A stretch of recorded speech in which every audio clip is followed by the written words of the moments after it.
kembali dengan saya Nur Eka Susilawati, Guru Biologi SMA 1 Cicalengka.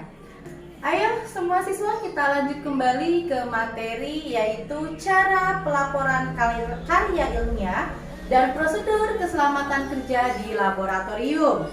Nah, setelah kita mempelajari metode ilmiah dan kemudian kita sudah melakukan percobaan, maka kita harus tahu tahapan apa yang harus dilakukan dalam pembuatan laporan ilmiah.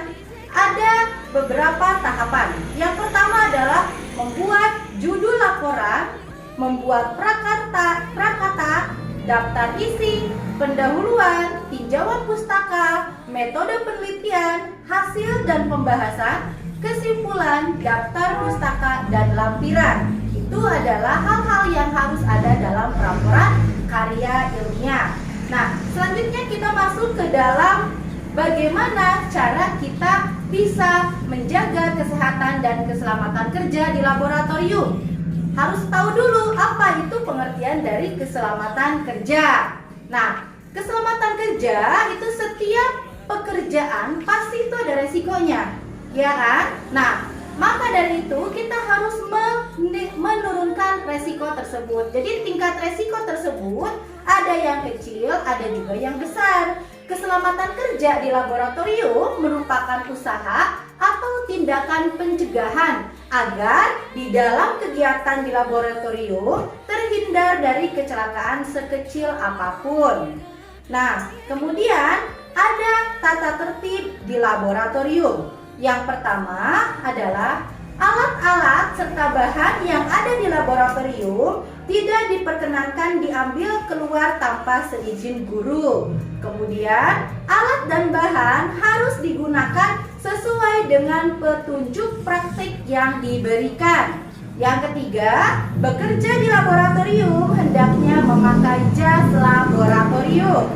Yang keempat, jika ada alat yang rusak atau pecah, hendaknya jangan sungkan-sungkan untuk dilaporkan pada guru. Kemudian, jika terjadi kecelakaan, sekalipun itu kecil, seperti kena kaca, terbakar, atau terkena bahan kimia, hendaknya segera dilaporkan ke guru.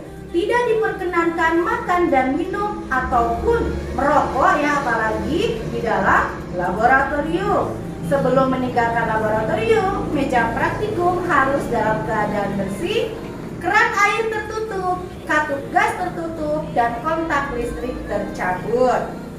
Nah, itu adalah tata tertib di laboratorium. Nah, yang sekarang kalian lihat di layar adalah bagaimana kalian mengenal alat-alat di laboratorium. Nah, alat di laboratorium ini digunakan untuk kegiatan praktikum. Sarananya dibutuhkan dalam pelaksanaan praktikum. Ada yang terbuat dari kaca, dari besi, ataupun plastik. Untuk contohnya, gambarnya bisa kalian lihat sendiri pada layar. Di situ ada corong, gelas ukur, pipet, dan yang lain-lain. Selanjutnya, kita harus mengenal dari bahan-bahan yang ada di laboratorium. Nah, di sini bahan-bahan yang ada di laboratorium itu digunakan adalah bahan-bahan kimia, bahan-bahan biologi, dan bahan-bahan fisika.